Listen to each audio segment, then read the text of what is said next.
আসসালামু আলাইকুম রহমতুল্লাহি ওয়াবারাকাতুহু। আমরা শুনছি এক নজরে কোরআন থেকে আজকে আমরা শুনবো এক নজরে কোরআনের সূরা সোয়াদ, অর্থাৎ সূরা সোয়াদের যে বর্ণনা এক নজরে কোরআনে দেওয়া হয়েছে যেইভাবে, সেটি আমরা আজকে শুনবো। তো সূরা সোয়াদ এটি হচ্ছে তারতিবিল নুজুল, অর্থাৎ যখন কোরআন শরীফ নাজিল হয়েছে সেই ধারাবাহিকতায় এটি হচ্ছে তার বিবেচনা এটি হচ্ছে ৩৮তম সূরা। এর আগে সূরা হচ্ছে কমার ও পরের সূরা আরাফ নাজিল হয়েছে, কিন্তু বর্তমানে এটি হচ্ছে তারতিব ফিল মুসহাক, অর্থ হচ্ছে বর্তমান কোরআনের বিন্যাস অনুযায়ী এটি হচ্ছে ৩৮ নম্বর সূরা, অর্থাৎ আমরা কোরআন শরীফের ৩৮ নম্বর সূরাটি পড়ছি। আর এই সূরাটির নাম হচ্ছে সূরা সোয়াদ। তো বর্তমানে কোরআন মজিদে এটি ৩৮ নম্বর সূরা। এর আগের সূরা আমরা পড়েছি সাফাত, আর এই পরে আমরা পড়ব সূরা জুমার। এর পরের সূরাটি যেটি আমরা পড়ব সেই সূরাটি হচ্ছে সূরা জুমার। তো এই সূরাটি নবুয়তের চতুর্থ এবং পঞ্চম বছর নাজিল হয়েছে। আর সূরাটি হচ্ছে এটি ৩৮ নম্বর সূরা। আর এই সূরাতে হচ্ছে আয়াত হচ্ছে ৮৮টি। এই সূরাতে আয়াত হচ্ছে ৮৮টি, আর এটি হচ্ছে মাক্কি সূরা। তো এই সূরাটির নামের যদি রহস্য আমরা শুনতে চাই, সূরাটির প্রথম শব্দ হচ্ছে সোয়াদ।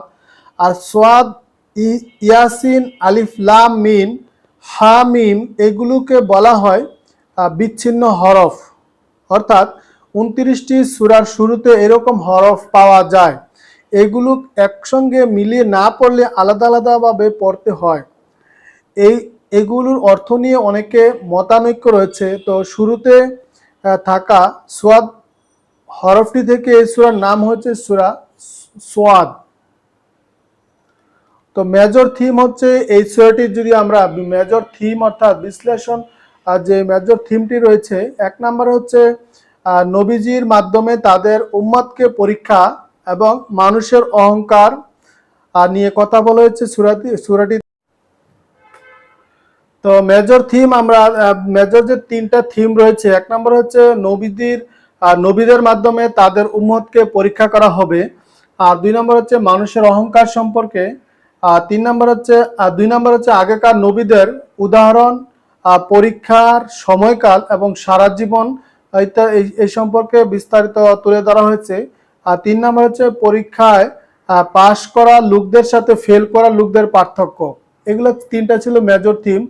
আর এই সূরার শুরু এবং শেষের যে সম্পর্ক, সূরাটির শুরুতে আল্লাহ তাআলা কোরআনের পরিচয় করিয়ে দিয়েছেন, স্মরণ করিয়ে দিয়েছেন দেওয়ার উপকরণ হিসাবে শপথ কোরআনের, যাতে রয়েছে স্মরণ করিয়ে দেওয়ার উপকরণ। আর সূরাটির শেষ আয়াতেও একই বিষয়ের পরিস্থিতি লক্ষ্য করা যায়। তো এ তো বিশ্বাসীদের স্মরণ করিয়ে দেওয়ার পয়গাম মাত্র। তো অন্য সূরার সাথে যে সূরাটির যে সম্পর্ক রয়েছে সেটি হচ্ছে, এই সূরার আগের সূরা হলো সূরা সাফাত, যার শেষে আল্লাহ তাআলা বলেন, আচ্ছা তারা কি আমার শাস্তি দ্রুত নিয়ে আসার জন্য দাবি জানায়? তাদের এই দাবির পরিণতি কতটা ভয়াবহ সেই ইঙ্গিত দেওয়া হলো সূরার সোয়াদের শুরুতে। জানানো হলো তাদের যেসব শাস্তি দ্রুত আনার জন্য দাবি জানায় সেগুলো দিয়ে তো আগেকার কতিপয় জাতিকে ধ্বংস করা হয়েছে, এই সম্পর্কে বর্ণনা করা হয়েছে। আর এই সূরাটির শানে নজুল হিসাবে আমরা যদি দেখি, এই সূরাটির শানে নজুল হচ্ছে নবীজির চাচা আবু তালিব মারা যাওয়ার সময় সে ঈমান আনেনি, তবে নবীজির কাজে কোনোদিনও বাধা দেয়নি। বাধা তো দূরের কথা, বরং সে সময় তার মাথার উপর বটের ছায়ার মতো অটল ছিল। তার জন্যই মক্কার কাফিররা কোনোদিন নবীজির গায়ে হাত তোলার সাহসও করেনি। সে আবু তালিব যখন বিছানায় পড়ে গেছে, কাফির নেতারা তাই সবসময় সব এক হলো আর নিজেদের মধ্যে বলাবলি করলো, এই বুড়ো মারা যাচ্ছে, তার আগে চলো তার কাছে গিয়ে বলি তিনি যেন তার ভাতিজা ও আমাদের মধ্যে একটা ফয়সালা করে দেন। তো সে মারা যাওয়ার পর আমরা মুহাম্মদের গায়ে হাত তুললে লোকে মন্দ বলবে, বলবে, দেখো চাচা মরার পর মুহাম্মদের গায়ে হাত পর্যন্ত তুলেছে, সে বেঁচে থাকতে কখনো এই সাহস করেনি। আবু তালিবের কাছে ওরা গিয়ে আরজি জানালো, মুহাম্মদ যার খুশি তার উপাসনা করুক, কিন্তু আমাদের মূর্তির নিন্দা যাতে না করে, আর আমাদের কাউকে যাতে তার ধর্মের দিকে না ডাকে। তো আবু তালিব তাদের কথা শুনে নবীজিকে ডাকলেন,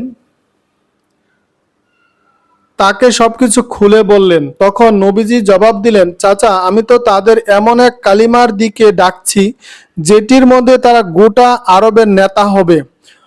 আরবরা তাদের জিজিয়া কর দেবে, আর সেই হলো লা ইলাহা ইল্লাল্লাহ। এই কথা শুনে কাফির নেতারা রাগে গজগজ করতে করতে উঠে গেল। ওদের সেই ক্ষোভ আর আক্রোশের জবাব দিতে এই সূরার শুরুর দিকে আয়াতগুলো নাজিল করা হয়েছে। এছাড়াও 9টি জাতির কাহিনী তুলে ধরে লোকদেরকে সাবধান করা হয়েছে, জানানো হয়েছে অবাধ্যতার পরিণাম। দেখুন সূরা নাসাউফ 356, তিরমিজি 3232, আর হচ্ছে আবু ইয়ালা 2583 নাম্বার আয়াত। তো সূরা সোয়াদ আমরা শুনছি, সূরা সোয়াদ এক নজরে কোরআন থেকে সূরা সোয়াদের যে বর্ণনা করা হয়েছে সেটি। তো সূরা সোয়াদের যে সেগমেন্ট রয়েছে 3টি সেগমেন্ট। 1 নম্বরের সেগমেন্ট হচ্ছে কাফিরদের বিষয়, 2 নম্বর হচ্ছে বিরোধিতার মুখে ধৈর্য, আর 3 নম্বর হচ্ছে হুঁশিয়ারি ও আহ্বান।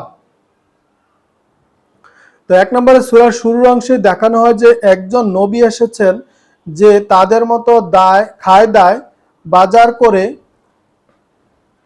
অর্থাৎ তাদের মতোই মানবীয় গুণ আছে তার। এই ব্যাপারে কাফিরদের বিস্ময়ের শেষ নেই।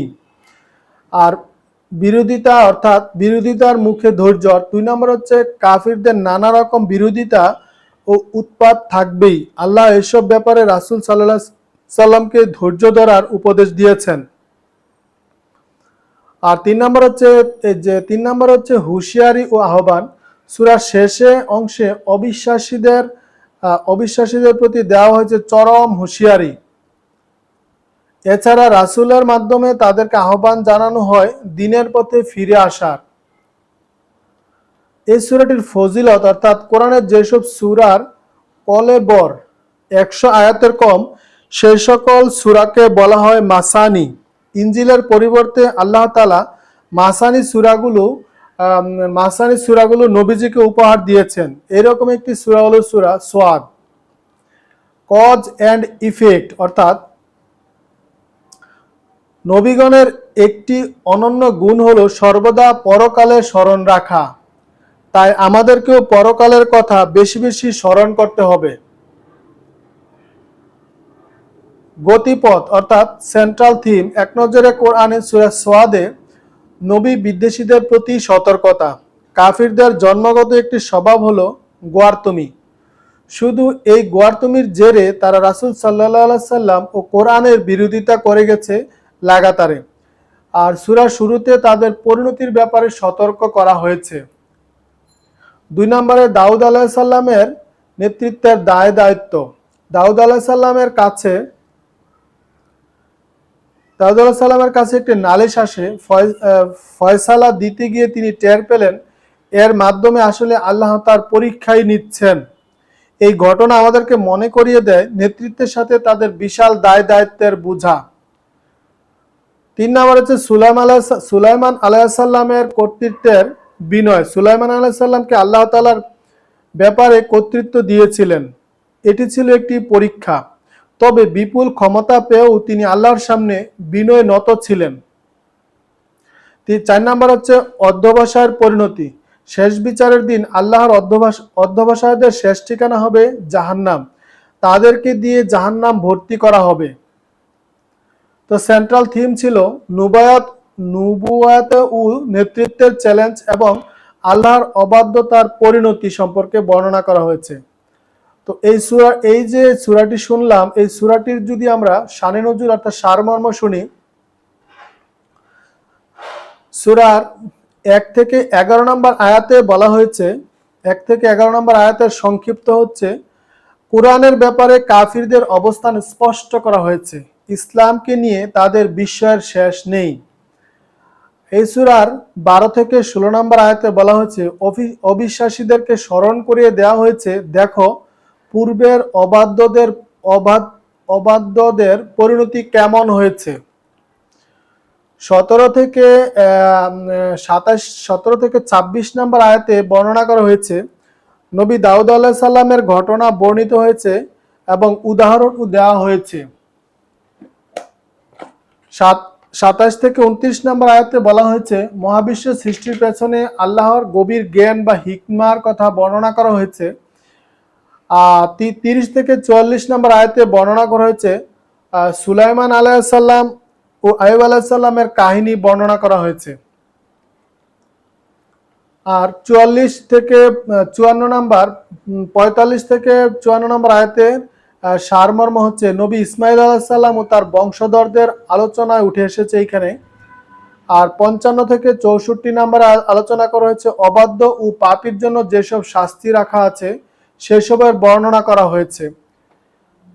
65 থেকে 70 নম্বর আয়াতে বর্ণনা করা হয়েছে, নবীজির দাওয়াতের সত্যতা নিশ্চিত করা হয়েছে। 71 থেকে 84 নম্বর 85 নম্বর আয়াতে নবী আদম আলাইহিস সালামের ঘটনা বর্ণনা করা হয়েছে। আর 86 থেকে 88 নম্বর আয়াতে বর্ণনা হচ্ছে, কুরআন একমাত্র আল্লাহর পক্ষ থেকে এসেছে, এটি কোনো মানুষের বানানো নয়।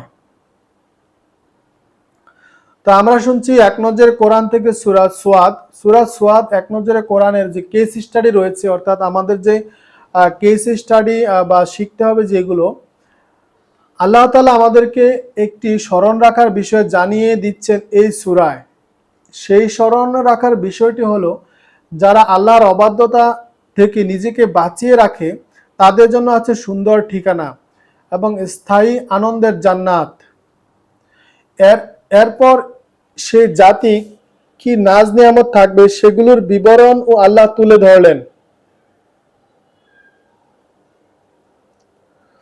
দুনিয়াতে মানুষ যেসব সুখের পেছনে হন্যে হয়ে ছুটে বেড়ায়, সেই সুখের সন্ধান আল্লাহই আমাদেরকে দিচ্ছেন, তাও আবার সাময়িক আনন্দের ধোঁকা নয়, একেবারে চিরস্থায়ী আনন্দের জান্নাত। আর সুখ শান্তি কখনোই ফুরাবে না, কোনো কিছুর অভাব বোধ করবে না এক মুহূর্তের জন্যও। তবে এই সুখ লাভের ক্ষেত্রে শুরুতেই আল্লাহর একটি শর্ত জুড়ে দিয়েছেন, আর সেই শর্তটি হলো আল্লাহর অবাধ্যতা থেকে নিজেকে বাঁচিয়ে রাখতে হবে। ব্যাস এতটুকুই। তো শুধুমাত্র আল্লাহর অবাধ্যতা থেকে বেঁচে থাকলে যদি এত পুরস্কার পাওয়া যায়, তাহলে এই জন্য চেষ্টা করা উচিতই।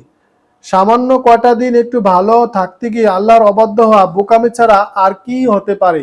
বুখারী শরীফ 7498 নাম্বার, মুসলিম শরীফ 2824 নাম্বার আয়াত।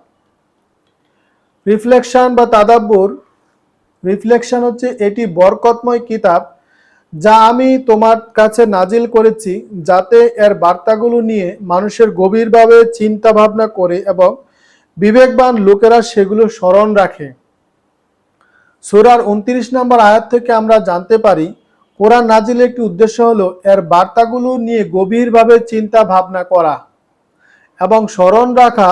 সুতরাং কোরআন দ্রুত পড়ার চেয়ে ধীরে ধীরে সঠিকভাবে উচ্চারণ করে পড়াই হচ্ছে উত্তম, কেননা দ্রুত পড়লে অনুধাবনের সময় মেলে না, আর আস্তে আস্তে পড়া হলে তাদাব্বুর করার সুযোগ পাওয়া যায়।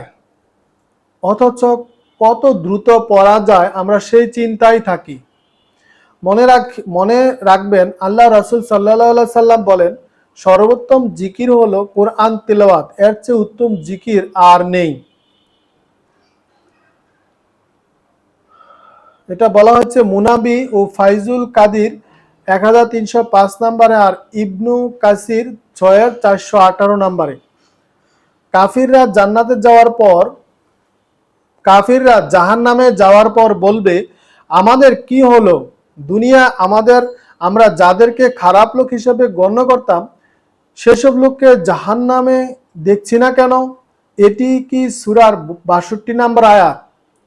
আপনারা আশেপাশে তাকিয়ে দেখুন, কাফির বেঈমানরা মুমিনদেরকে অত্যন্ত মন্দ আর খারাপ হিসেবে গণ্য করে, অথচ নিচু চোখে দেখা হয় তাদেরকে। তাই আল্লাহ তাআলা আমাদেরকে জানালেন, কাফিররা যখন জাহান্নামে জ্বলবে, সেখানে একজন মুমিনকেও দেখতে না পেরে বলতে থাকবে, ওই লোকগুলো দেখছি না কেন? অপ্রিয় হলেও সত্য, আমাদের সমাজেও যারা ঈমান আমলে একটু এগিয়ে, তাদেরকে অবহেলা করা হয়। হয়তো তাদের তেমন অর্থকড়ি থাকে না, জমি জামা কাপড় গাড়ি বাড়ি থাকে না, কিন্তু তাদের অন্তরটা থাকে হিদায়াতের নূরে ভরপুর। দুনিয়াতে না পেলেও পরকালে আল্লাহর কাছে তারা যথাযোগ্য সম্মান পাবে।